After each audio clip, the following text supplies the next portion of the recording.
रबीउल अव्वल शरीफ के हवाले से सलमान अदरी साहब कबला क्या वजीफा बता रहे हैं, क्या अमल बता रहे हैं। इस अमल को आप भी कीजिएगा और अपने दोस्तों को भी शेयर कीजिएगा।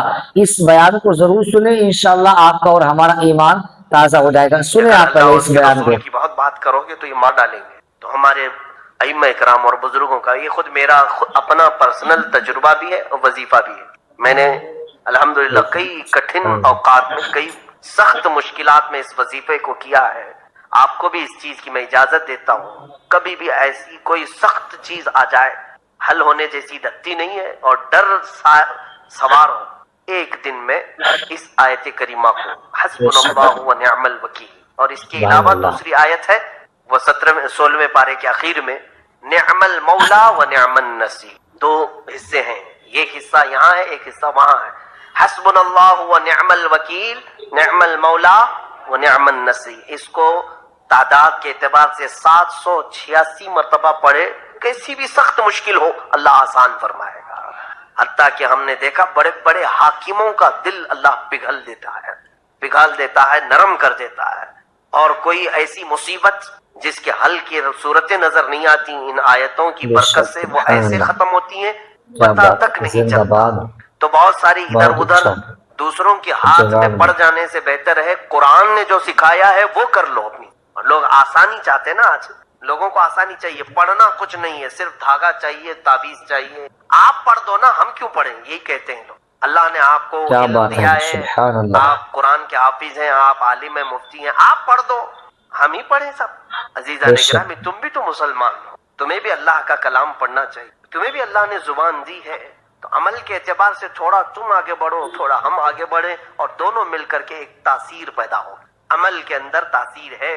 लिहाजा इस आयत करीमा में मैं ये वजीफा आपको देता हूँ, औरतें भी और मर्द हजरात भी। और जब तक मकसद हासिल ना हो जाए तब तक पढ़ो, और मकसद हासिल हो जाए तो फिर थोड़ी सी तादाद कंटिन्यू के लिए बाकी रखो, चाहे तो दिन में 21 मरतबा या 100 मरतबा या जो भी हो, आगे कंटिन्यू के लिए थोड़ी सी तादाद इस पर मुआज़बत रखो।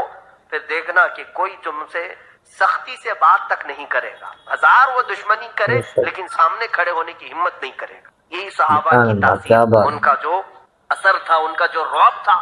कुफार और मुशरिकीन बहुत कोशिशें करते लेकिन इनके सामने बात करने की जुर्रत नहीं कर पाते, हिम्मत नहीं कर पाते। खैर, आयतें ये बताती हैं, अल्लाह रब्बुल इज्जत ने फरमाया वो लोग जो अल्लाह और उसके रसूल के बुलाने पर हाजिर हुए, अल्लाह ताला उनके अज्र को जाया नहीं फरमा। हुजूर पाक सल्लल्लाहु तआला अलैहि वसल्लम का फरमान आलीशान है कि आगाह हो जाओ, जिस्म के अंदर गोश्त का एक ऐसा टुकड़ा है, सबके जिस्म के अंदर गोश्त का एक ऐसा टुकड़ा है कि अगर वो सही हो गया तो पूरा जिस्म सही है, और अगर वो बिगड़ गया तो पूरा जिस्म बिगड़ जाएगा। अच्छा, वो क्या है? अला वहियल क़ल्ब। मेरे आका फरमाते हैं आगाह हो जाओ, वो दिल है, वो दिल है। दिल अगर सही रहा तो पूरा जिस्म सही रहेगा। साइंटिफिक तरीके से भी देखा जाए, जिस्मानी या हयातियात बायोलॉजी के एतबार से देखा जाए तो भी जिस्म के अंदर दिल का बड़ा मकाम है। रूहानी एतबार से भी, इस्लामी नज़रिए के एतबार से भी दिल का बड़ा मकाम है।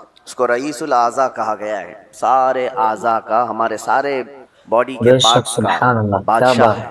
उसके सही होने को मेरे आका सल्लल्लाहु तआला अलैहि वसल्लम ने इसीलिए फरमाया कि अगर वो सही हो गया तो पूरा जिस्म सही है। तुम्हारी आंखें सही काम कर रही होंगी, तुम्हारे हाथ और पैर सही काम कर रहे होंगे, तुम्हारी जुबान सही बोल रही होगी, ज़हन और दिमाग सही काम कर रहा होगा।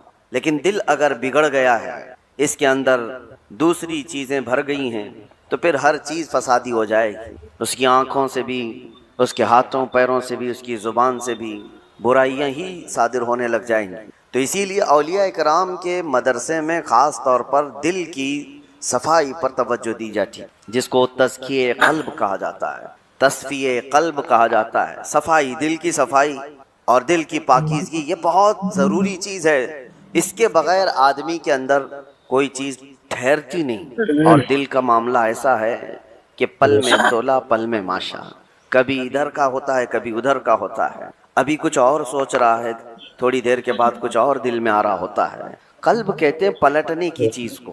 अरबी में जो पत्ता हवा में गिरा हुआ होता है, सूखा पत्ता, और देखें हवा में वो कितने बार इधर से उधर होता रहता है। तो इसी तरह से दिल को भी कहा गया है कि ये हवाओं की तरह پتا جس طرح سے الٹ پلٹ ہوتا رہتا ہے، دل کا بھی معاملہ وہی ہے۔ اور دوسری ایک حدیث ہے، اللہ کے رسول صلی اللہ علیہ وسلم ارشاد فرماتے ہیں، تم کیا سمجھتے ہو کہ دل تمہارے کنٹرول میں، تمہارے قابو میں؟ ان القلب بین اصبعی الرحمن، بے شک دل اللہ کی دو انگشت قدرت کے بیچ میں ہے، جس طرف چاہے رب تعالیٰ اسے گھما دے۔ اسی لیے رسول کریم صلی اللہ تعالیٰ علیہ وسلم جب نمازوں میں دعا کرتے تھے تو ایک دعا حضور سے یہ بھی ثابت ہے، ہمیشہ میرے آقا یہ دعا کرتے تھے، یا مقلب القلوب ثبت قلبی علی دینک، اے دلوں کو پھیرنے والے خدا میرے دل کو اپنے دین پر قائم رکھ۔ یہ دعا آپ بھی کیا کریں کہ رسول کریم صلی اللہ تعالیٰ علیہ وسلم نے ہمیں تعلیم دی ہے اس چیز کی کہ دلوں کو پھیرنے والے خدا، آج تو دل تیرا، آج تیری طرف سے دیا ہوا یہ دل اسلام پر ہے، ایمان پر ہے، کیا پتہ کل کا آنے والا دن اس دل کو کس طرف پھیر دے، آنے والے حادثات دل کے اندر کیا چیزیں پھیلا دیں، کیا چیزیں ڈال دیں۔ اچھے اچھے لوگوں کو بگڑتے ہوئے دیکھا ہے۔ اسی لیے ہمیشہ اس بات کی طرف رہیں کہ اللہ تبارک و تعالی ہمارے دل کو اپنی دین پر اور اپنی عبادت پر قائم رکھے۔ دوسری چیز یہ قلب کے متعلق قرآن نے کیا کہا، الذین آمنوا وتطمئن قلوبہم بذکر اللہ۔ ہاں، یہ دل کا اطمینان کہاں سے؟ آج پتہ ہے آپ کو پورے ورلڈ میں، دنیا میں سب سے زیادہ کامن چیز جو بیماری ہے لوگوں کو، وہ دل کی بے چینی، دل کی گھبراہٹ۔ اب اس کو بایولوجی کے اعتبار سے بلڈ پریشر کہا جائے، بی پی کہا جائے کہ خون کا دوران اس میں پریشر زیادہ ہو جاتا ہے، یہ سارا کا سارا معاملہ دل سے ہی تو ہے۔ اس کو سائنسی نظریے سے دیکھنے والے لوگ الگ الگ طریقے سے سمجھتے ہیں کہ دل کے اندر چکناہٹ زیادہ آ گئی، خون میں موٹاپا آ گیا ہے، بلڈ جو ہے وہ تھوڑا سا تھک ہو گیا ہے، جس کی وجہ سے دوران خون کم ہو گیا اور پریشر بڑھتا گیا اور بی پی آ گیا، اٹیک آ گیا ہے، فلاں فلاں چیزیں، اس کو بایولوجی کے اعتبار سے دیکھنے والے۔ لیکن صوفیہ اکرام فرماتے ہیں جب جب گناہ زیادہ ہوتے ہیں دل کے اوپر دورہ بڑھ جاتا ہے، دل کی بے چینی اور گھبراہٹ بڑھ جاتی ہے۔ جب کبھی دل کے اندر بے چینی اور گھبراہٹ ہو تو صوفیہ اکرام فرماتے ہیں سب سے پہلے توبہ کرو، توبہ کرو، اللہ کریم کی بارگاہ میں اپنے آنسو بہاؤ، دیکھنا دل تمہارا ہلکا ہو جائے۔ اور قرآن کیا کہتا ہے؟ قرآن یہ کہتا ہے جو ایمان والے لوگ ہیں ان کے دلوں کا اطمینان اللہ کے ذکر سے ہوتا ہے۔ الا بذکر اللہ تطمئن القلوب، آگاہ ہو جاؤ اللہ کے ذکر سے دلوں کو سکون ملتا ہے۔ اور یہاں حال یہ ہے کہ جو ایمان والے ہیں وہ مہینوں ہو جاتا ہے اللہ کا ذکر نہیں کرتے، تو پھر دل کو انہوں نے بے چین ہی تو رکھا ہے، دل کو غذا نہیں دی ہے، دل کو ایسی آوارہ چھوڑ رکھا ہے۔ ارے میاں، جسم کو صبح سے لے کر رات تک کھانا نہ دو تو یہ نڈھال ہو جاتا ہے، چکر آنے لگ جاتے ہیں۔ اگر 2-3 دن کھانا نہ دیا جائے تو جسم تو ختم ہی ہو جاتا ہے۔ تو جب جسم کمزور ہوتا ہے بغیر غذا کے تو دل بھی کمزور ہوتا ہے بغیر غذا کے، اور دل کی غذا ہے اللہ کا ذکر۔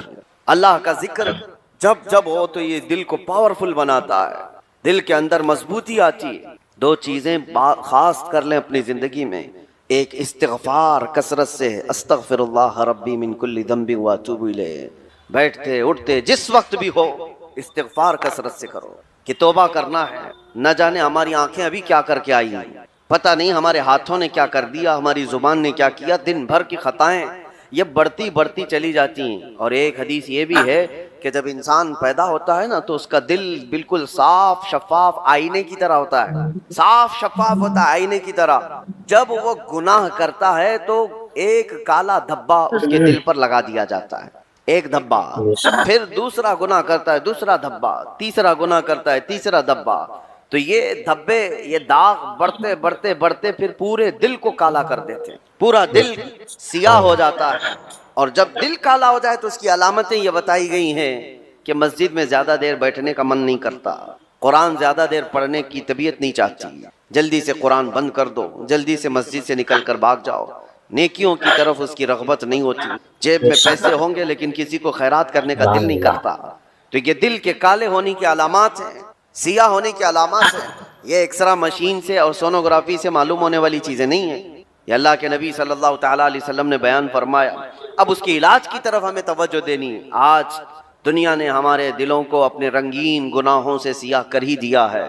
دیکھیں ہم صبح سے شام تک جن کاموں میں مصروف ہیں، اب آج سب سے زیادہ ہمارے پاس کوئی چیز مشغول ہے تو وہ ہمارا T V screen, mobile screen, न जाने वो किन किन चीजों को दिखाते हुए हमारी आंखों को खरीद जाते हैं, क्या बात, कंट्रोल भी नहीं रह जिंदाबाद। पाता। इसीलिए बहुत दिल पर अच्छा। बोझ बढ़ता जा रहा है। जवाब जिसको आप टेंशन कहते हैं, जिसको आप लोग डिप्रेशन कह रहे हैं, ये सिर्फ हादसात का या फिर दुनियावी किसी खसारे का टेंशन नहीं है, ये दिल का सियापन दिमाग पर बोझ बना देता है, क्या भारी हो बात है, जाती है सुभान तबीयत। अल्लाह। कुछ लोगों को घरों में तबीयत नहीं लगती कि बैठने का भी मन नहीं कर रहा, खाने का भी मन नहीं कर रहा, किसी से बात करने का भी मन नहीं कर रहा। ये बहुत अपर लेवल पर आ गई चीज कि उसकी दिल की बेकरारी बहुत बढ़ गई है, घबराहट बहुत ज्यादा बढ़ गई है। इसीलिए हम सूफिया इकराम को देखते हैं, जब जब कभी किसी के दिल की बेचैनी बढ़ जाती, घबराहट बढ़ जाती, तो वो किसी अल्लाह वाले की बारगाह में चले जाते थे, सूफिया इकराम की बारगाह में चले जाते, आस्थानों पर चले जाते, अल्लाह का जिक्र करते, फिर वो अपने दिल की पाकीज़गी लेकर के वापस लौटते हैं। वजह क्या है? अब मैं इलाज की तरफ आता हूँ कि दिल को पाक करना है तो क्या चीज चाहिए। कई इलाज है, उसमें सबसे पहला तो जिक्र इलाही। अल्लाह के रसूल सल्लल्लाहु ताला अलैहि वसल्लम ने जो फरमाया उसको भी मैं आपके सामने रखता हूँ। पहले हम चल रहे हैं कि इस्लाम में हर चीज के पाक करने का तरीका बताया गया। कपड़े पर अगर नजासत लग गई तो पाक करने का तरीका है। नजासत, पेशाब, पखाना, किसी भी चीज की गलाजत लगी हो तो उसको पाक करने धुलने का तरीका है। कपड़े को 3 बार धो और 3 बार निचोड़ो, अच्छे से सुखाओ, कपड़ा पाक हो जाए। बर्तन में नजासत लग जाए तो उसके पाक करने का तरीका है।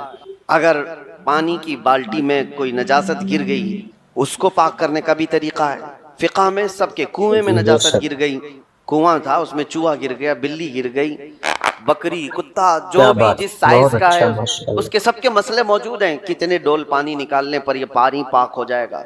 जमीन के पाक करने का भी तरीका है। जमीन पर अगर नजासत लगी, मिसाल के तौर पर किसी जानवर ने लीद कर दिया, गोबर कर दिया, अब नजासत तो लगी है, उसको पाक कैसे किया जाए? तो फिक़ह का कानून है कि जोर बारिश हो जाए या आप तेजी से उस पर पानी बहाओ और फिर तेज धूप पड़ जाए, जमीन सूख गई तो वो जमीन पाक हो गई, क्योंकि अब उसको निचोड़ा नहीं जा सकता, जमीन तो जहां है वही। तो उसका कानून ये है कि तेज बारिश हो गई और तेज धूप पड़ गई, सूख गई जमीन तो पाक हो गई। बारिश नहीं है तो तेज पानी मार दिया और उसके बाद धूप लगना जरूरी है, तेज धूप उसको लगी हो तो जमीन पाक हो गई। तो ये नजासतों से पाक करने के तरीके। अब आइए मैं आपको बताता हूँ, दिल पर नजासत लगी हो ये कैसे पाक किया जाए। गुनाहों के धब्बे लगे हों, इसमें न जाने लालच, गीबत, कीना, बुग़्ज़, अदावत, न जाने क्या क्या चीजें भर गई हों, ये नजासत पाक करने का तरीका क्या है? मौलाना जलालुद्दीन रूमी मसनवी शरीफ के मुसन्निफ फरमाते हैं, दिल को पाक करने का तरीका वैसी ही है जैसे जमीन को पाक करने का तरीका है। जमीन को पाक करने के लिए तेज बारिश का हो जाना और तेज धूप का पड़ जाना काफी होता है कि जमीन पाक हो जाती है। दिल को पाक करने के लिए जिक्र इलाही की बारिश होना चाहिए और किसी शेख कामिल की तेज निगाह पड़नी चाहिए, दिल पाक हो जाता है। जिक्र इलाही की बारिश हो तो पानी की तरह इसको धुल देता है और उसके बाद किसी शेख कामिल अल्लाह वाले की नजर उस पर पड़े तो फिर उसका दिल इसी तरह से सूख करके पाक हो जाता है जैसे जमीन पाक हो गई। आज हमारे लिए यही तो मसला है कि हम अपना वक्त अपने दिल की पाकीज़गी के लिए नहीं निकाल पाते, हमारे पास ये वक्त ही नहीं रह गया। हाँ, अगर जिस्म के अंदर कोई बीमारी आ गई तो फिर भागेंगे, दौड़ेंगे, डॉक्टर्स के पास इलाज कराएंगे। मेरे अजीजों, ये बेचैनी और बेकरारी, ये घबराहट का इलाज उनके पास भी नहीं। वो डॉक्टर्स ज्यादा से ज्यादा आपको नींद की गोलियां दे सकते हैं डिप्रेशन कम करने के लिए, स्ट्रेस कम करने के लिए। आप अच्छे से सो